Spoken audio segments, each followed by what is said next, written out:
The New York Giants just revealed some big news that will have a big impact on the Rams this Sunday. And what are the Rams' playoff chances right now, and will they get in? That's coming up next here on Locked On Rams.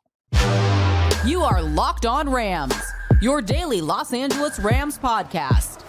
Part of the Locked On Podcast Network, your team every day.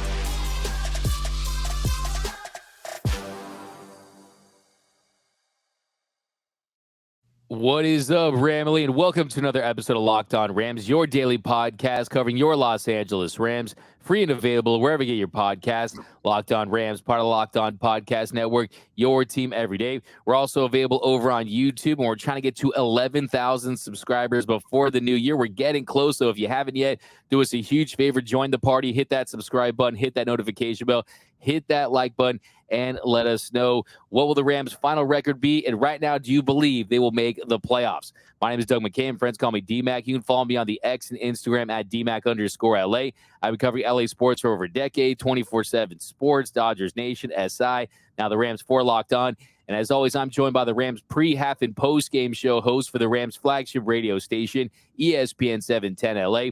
He's in his 8th season covering your Los Angeles Rams, the People's Champ, Mr. Travis Rogers. You can follow him on X at Travis Rogers. And on today's show, we've got news about who will be under center for the New York Giants and how big of an impact will that have on this game. And we're breaking down all the playoff scenarios. Will your Rams make the playoffs? We're going to break that down. But first, this episode of Locked On Rams is brought to you by Gametime.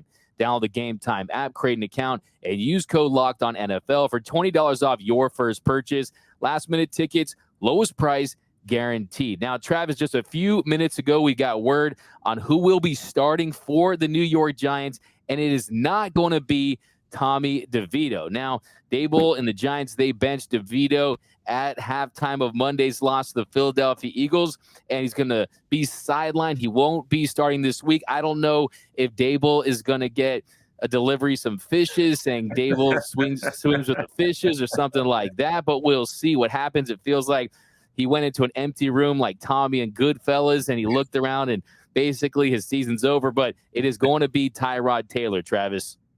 Yeah, maybe he'll reconsider. I think that's the vernacular that sometimes we would like you to reconsider. Yeah. I wish Tommy DeVito was playing. Tommy DeVito sucks, and Tyrod Taylor does not. Right? Tyrod Taylor is not the second coming of Dan Marino, but he's a lot better than Tommy DeVito. And I think that's a really interesting development coming into this. That Tommy DeVito may have had a game here or there, a moment here or there, but it was more about the story that he lives with his mom and that she makes his bed and cooks for him. And he's got an agent that's got the crazy suit. And it's, the pizza, $10,000. Like, it was interesting. But the fact of the matter was he wasn't scary at all. You were never worried about Tommy DeVito going out there and lighting you up. Tyrod Taylor does enough things as an NFL quarterback to make you honest, to make you play it straight up, to make you have to worry about some things. And you saw him against the Eagles towards the end. They look like a better team. Now, they're still not a great team, but I think they're better with Taylor than they were with DeVito. And I think that the Rams, what felt like something that was, kind of right there for him to go get, it gets a little bit harder with Tyrod Taylor as their quarterback. Yeah, exactly. You're right. I mean, to put it bluntly, he definitely is not an NFL level quarterback. And I think for DeVito, it was the rise of Tommy DeVito was as quick as the fall of Tommy DeVito. Yeah. And at this point of the season, I was just looking at Twitter, watching and waiting for updates, hoping that maybe if you consider where the Giants are at, that maybe they say, okay, let's see what we have in Tommy DeVito. It's such a great, heartwarming story. Anytime they show his parents going crazy, like you said, living at his mom's house and this and that, and maybe they just continue to ride that until the end of the season because they really have nothing to lose. But then I was like, you know what? This is the NFL. You always talk about it on this shows. You owe it to your fans, your organization, to stay competitive, to try to win games no matter what the case. And the reality is Tyrod Taylor gives the Giants a better chance of winning football games than Tommy DeVito. And if you look at DeVito, he completed 9 of 16 passes for 55 yards. The Giants were down 23 at halftime. They had 101 total yards.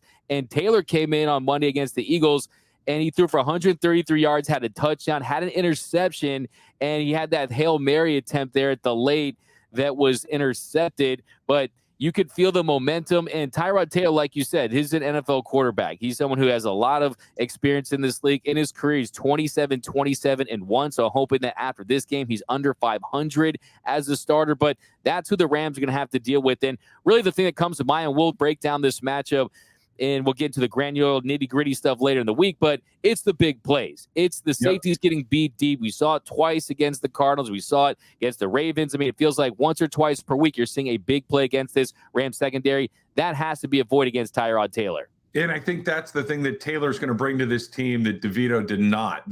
Like you mentioned, Tyrod Taylor has been a starter in the NFL. That's not an easy job to get.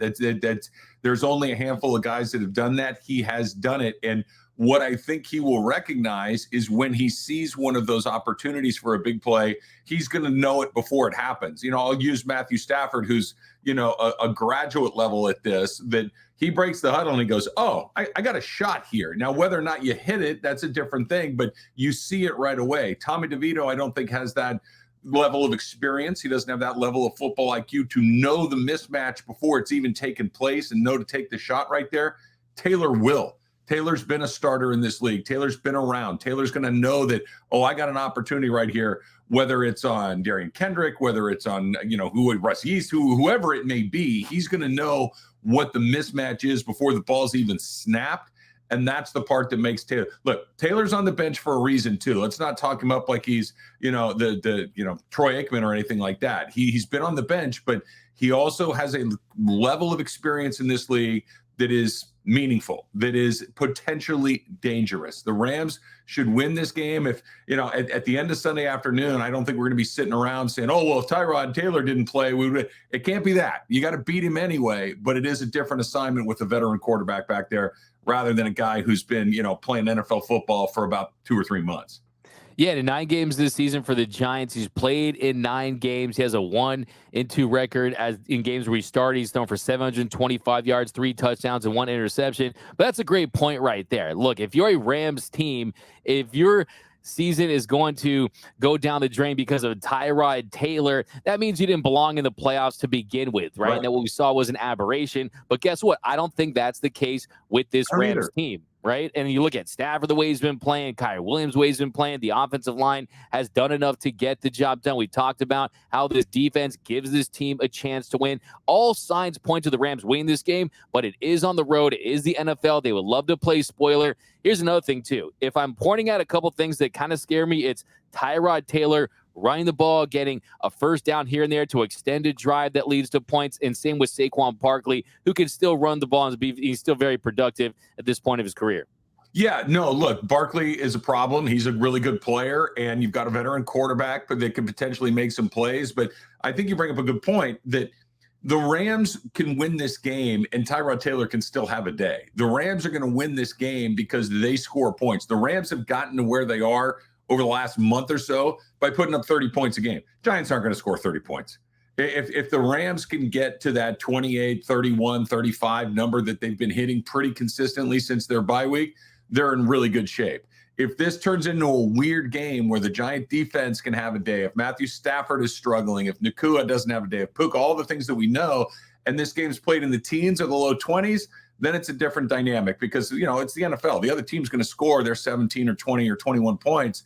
You get up to 30, they're in a really good spot. So while Taylor and Saquon Barkley are problematic to a point, the Rams offense is going to be the reason they win or lose this game.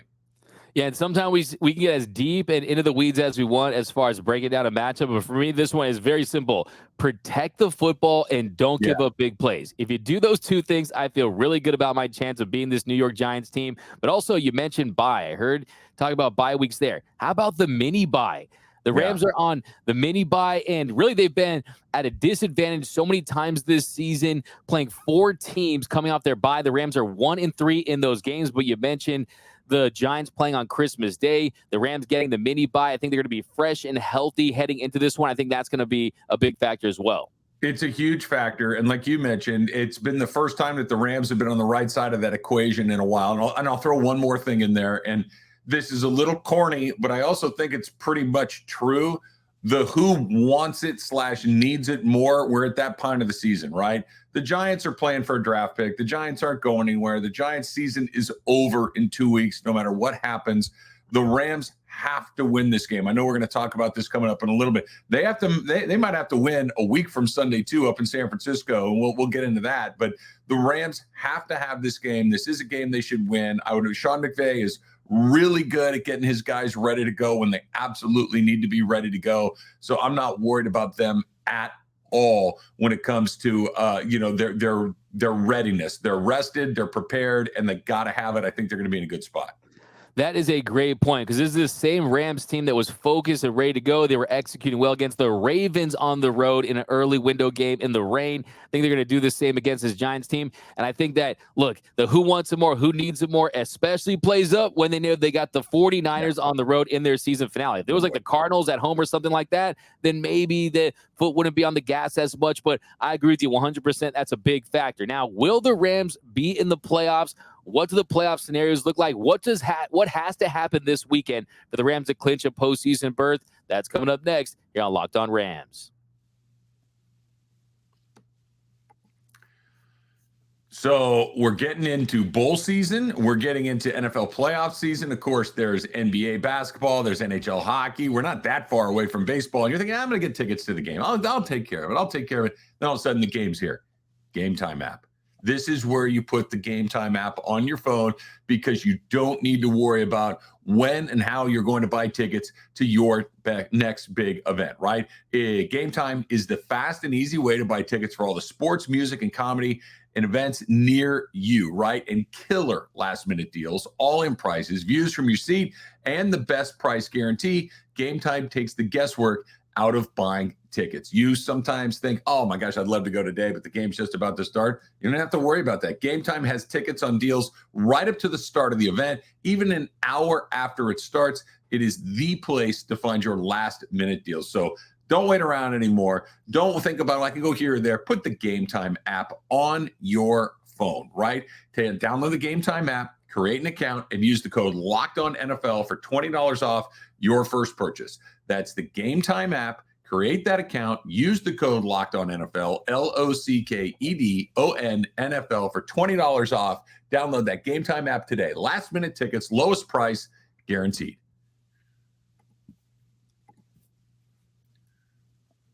And we're off and running here on Locked On Rams. Thank you for making Locked On Rams your first listen every single weekday, free and available wherever you get your podcast. Locked On Rams, part of Locked On Podcast Network, your team every day. Also, a special shout out to our everyday listeners out there. We appreciate you watching every episode, listening to every episode. And you can be an everyday listener too. Just join the club. Membership is 100% free, and you won't miss a thing about your Los Angeles Rams. And also a reminder that Locked On has launched the first ever national sports 24/7 streaming channel on YouTube. Locked On Sports Today is here for you 24/7, covering the top sports stories of the day with the local experts of Locked On, plus our national shows covering every league. Go to Locked On Sports Today on YouTube and subscribe to the first ever national sports 24/7 streaming channel. You got Locked On Dodgers, you got Locked On Lakers, Locked On Chargers, Locked On Clippers. I think, Travis, we're just going to start uploading the first 10 minutes of every show. Before we start recording, we'll just do a mini Locked On Dodgers maybe episode. We can rock one of those out, but definitely go check that out. Now, Travis, here in our second segment, we're talking about playoffs, and right now it's pretty simple. The Rams this week, you have to beat the Giants, and the Seahawks have to lose to the Steelers, or this won't be hard at all. The Vikings and Packers ends up in a tie. So that's how you punch your ticket to the postseason this weekend. Yeah, well, hopefully Clase comes over to the Dodgers before too long. So we can do a little Locked On Rams Dodgers side piece on that for sure. Yes. Look, there's two games that have taken place this season that when you think about it, that we may be talking come second week of January, like, hey, what the heck actually happened? Here are the two games. Rams in Green Bay, where they had their worst game of the year, thanks Brett Rippon, and you just said, okay, that because the Packers are lurking as a potential tie-breaking opponent, and now you have a head-to-head loss with them.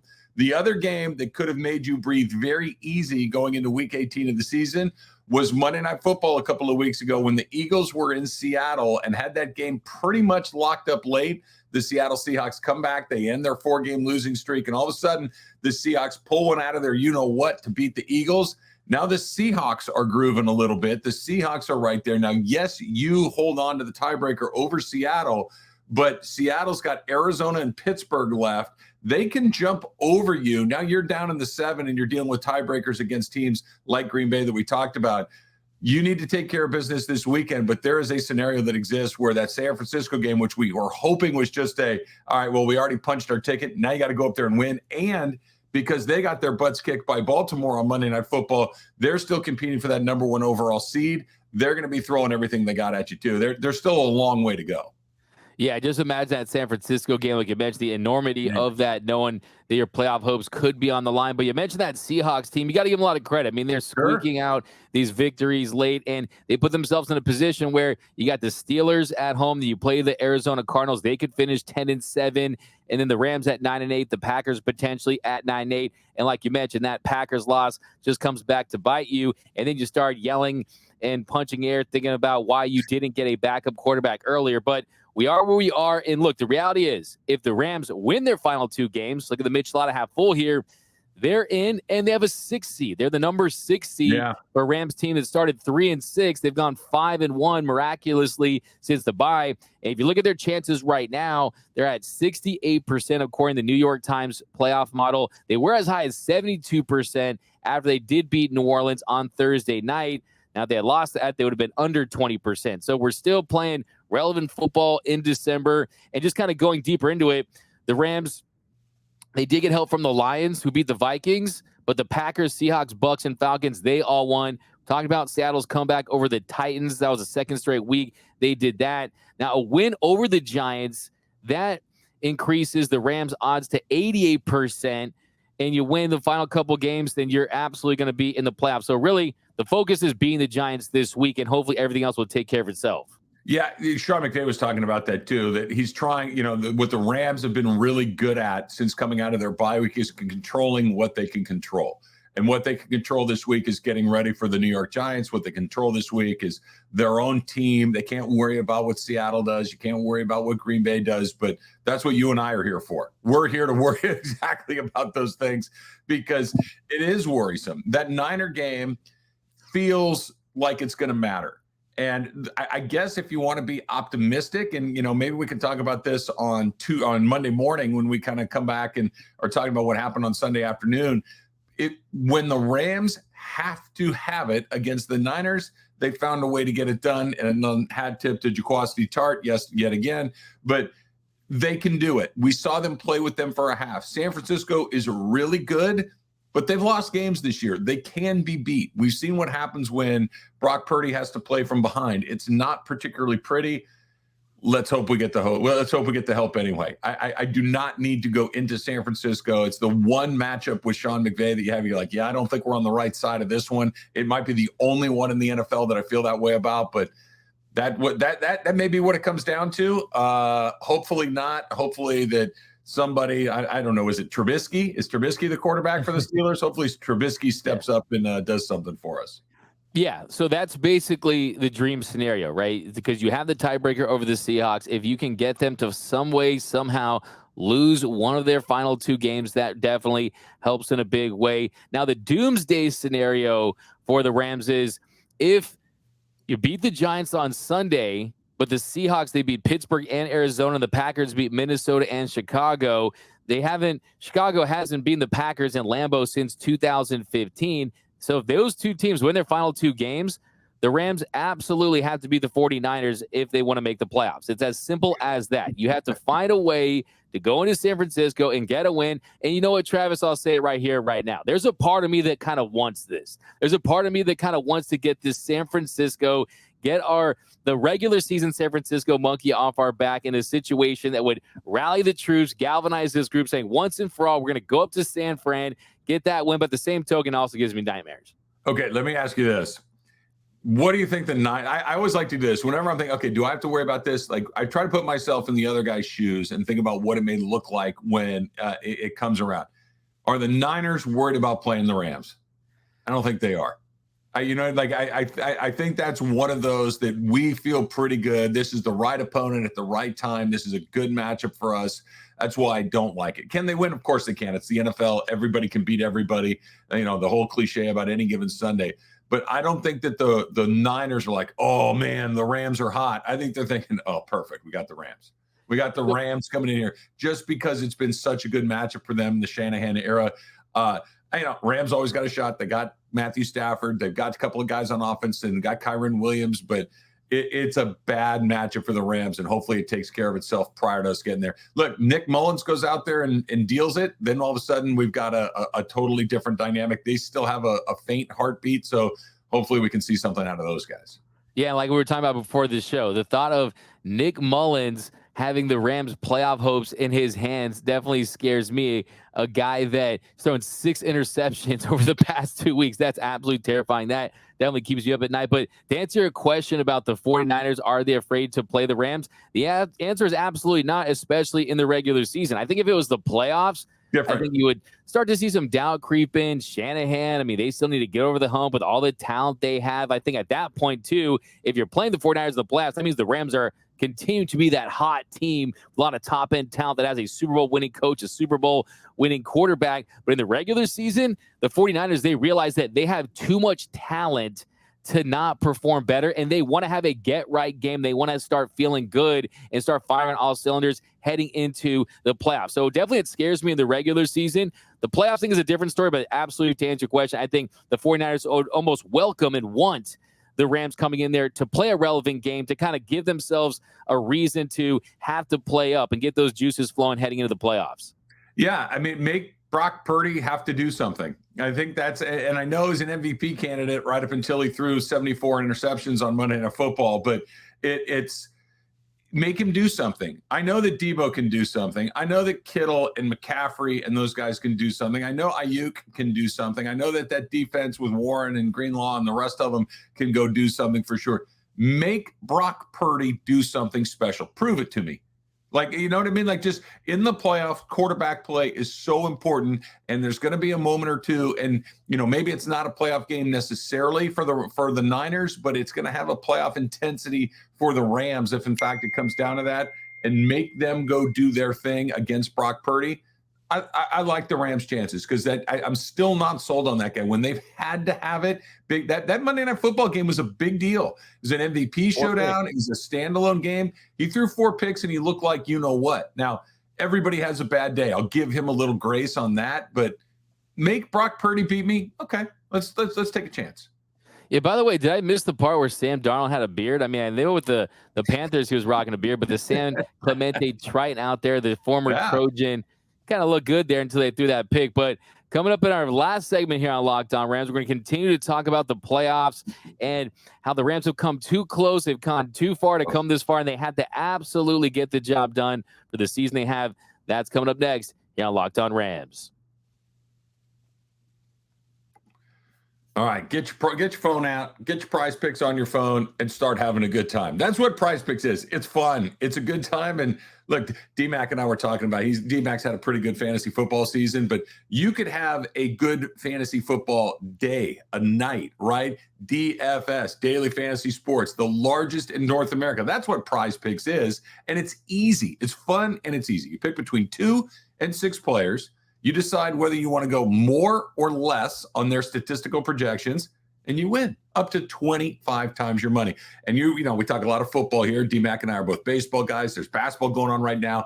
With basketball season right now, you can pick a combo across football and basketball from a specials league, a league created specifically for combo projections that includes 2 or more players from different sports or leagues. For example, LeBron plus Travis Kelce, 10.5 combos of 3-pointers made, and receptions. That's not fun? Of course it's fun. Put that PrizePicks app on your phone. PrizePicks.com/LockedOnNFL. Use the code LockedOnNFL for a first deposit match of up to $100. Listen again, PrizePicks.com/LockedOnNFL. Your code is LockedOnNFL, LOCKEDON NFL, for $100 deposit match.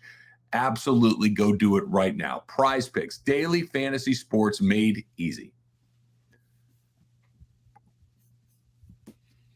And welcome back to Locked On Rams. Thank you for making Locked On Rams your first listen every single weekday, free and available wherever you get your podcast. Locked On Rams, part of the Locked On Podcast Network, your team every day. Now, Travis, here our third segment. I think the topic I wanted to get into was, at what point in this season is it going to be considered a massive disappointment and a letdown if they don't make the playoffs? I think a few weeks ago it was they're overachieving, a 3-6 team. To me, I feel like it'd be a massive disappointment if they didn't finish the job. They've come too far to come this far. They absolutely have to win, get in the playoffs, and have a lot of momentum heading into this offseason where you got cap space, you got a first-round pick. I think it would definitely be a big blow and a big disappointment if they weren't able to finish the job and punch their ticket to the postseason.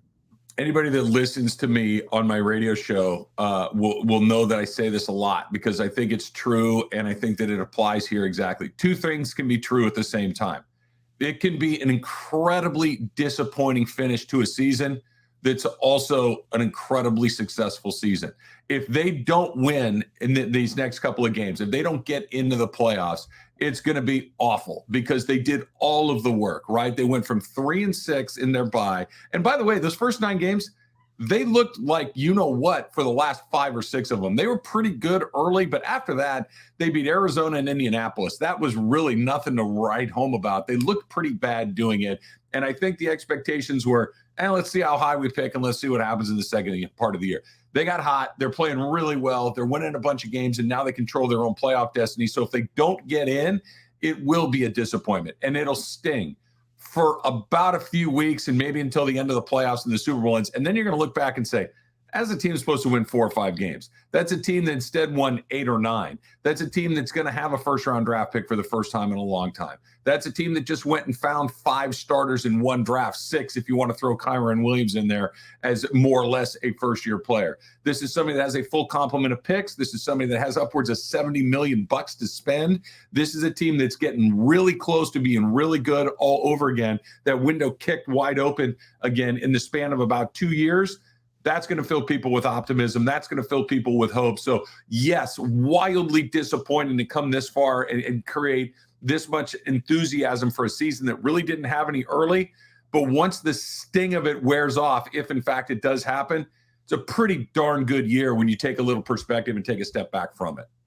Those are all great points. The fact that the future is bright. It's not like you still have all those guys on the team last year with Gaines and Ramsey. List goes on and on, where you're saying, okay, we're in super win now mode, where if this doesn't happen, we don't have a lot of options. No matter what, they're going to fill this roster with an influx of talent this offseason. You are going to have a first-round pick. There will be a lot to look forward to, but on the same token, Sean McVay and Matthew Stafford. How many years do you have those two guys on the same field at the same time? I always say, people don't talk about Goff and Stafford and this and that. For me, it's why didn't we get Stafford earlier? If you had Stafford and McVay during this entire run, I guarantee you have more than one Super Bowl, right? And that to me is what I focus on the most. Is you got a hot quarterback who's playing as well as any quarterback in the NFL right now that knows how to win when the lights are bright, when the pressure's on in the postseason. And you got a Sean McVay who, there's just something about Sean McVay, you knows better than anyone, Travis. There's something about a Sean McVay team that they believe. They think they can beat anyone in the NFL right now. And I think as long as you have that with the top-end talent, yes, we know you got rookies and inexperience and depth at certain positions. We know special teams has been an absolute circus at times. There's no doubt about that. But I say that at this stage of the season, I want to see this team play a playoff game because that, to me, would really give Matthew Stafford a lot of validation considering the year he had a year prior. And Sean McVay, everyone's, like you said, saying that this team was going to be a bottom feeder, one of the worst defenses in the NFL. Yes, you're already overachieving or the surprise team in the NFL, but it really is crystallized with the playoff appearance. I love what you said about getting Stafford earlier because you know who else is probably thinking something like that? Stafford. Right. Like, and I understand that he was a loyal guy in Detroit, that he's really well respected there, that this was not at the end of his Lions run where he said, okay, I want the heck out of here. And it was like, blank you and all. It wasn't that at all. They're like, yeah, give the guy a chance to go do something somewhere else. He's earned the right to go play with a winning organization. And I'm sure Stafford's thinking, why didn't I do this 2 years before, 3 years before? Why did I wait as long as I did to finally say, okay, man, I just can't do this anymore. Now, that being said, and I mean, let's not get too far ahead of ourselves. I think that he will be here next year. I think he'll be really good next year. But you're right. He is still I was talking with my sons, actually. I have two sons. They're 23 and 18. And we were talking about this stuff about who's the best quarterback in the NFC. And the only one that I could come up with that you could make a pretty decent case that he is right now is Jalen Hurts. That's it. Everyone else in the NFC is not even, I mean, really not like Jared Goff. No, not really. Brock Purdy. No, not really. Geno Smith. Go right on down the line. There really isn't another NFC quarterback you like. That guy's better than Stafford. The Rams still have the guy right near the top of the stack. He's going to be back next year, I would assume. So, yes, the clock is ticking, and the Rams have a lot on the line coming up these next 2 weeks. But number 9 is going to be back, and he can still sling it as well as anybody else. Yeah, at the end of the day, it's like you have a quarterbacks and a head coaches league, and they have one of the best head coaches and one of the best quarterbacks heading into the playoffs, playing at a very high level. I need to see a Dodger hat and those shiny veneers at the podium in mid-January. That's how you know I'll be having a really good time. He's got them both.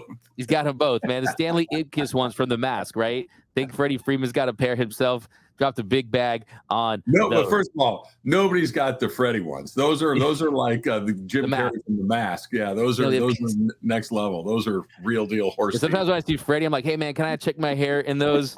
They're pretty tiny, white, but pretty big. Pretty right, yeah, absolutely. But that's going to do it for this episode of Locked On Rams. My name is Doug McCain. You can follow me on X and Instagram at DMAC_LA. And you can follow the People's Champ, Mr. Travis Rogers, on X at Travis Rogers. Until next time, whose house? It's Locked On Rams house.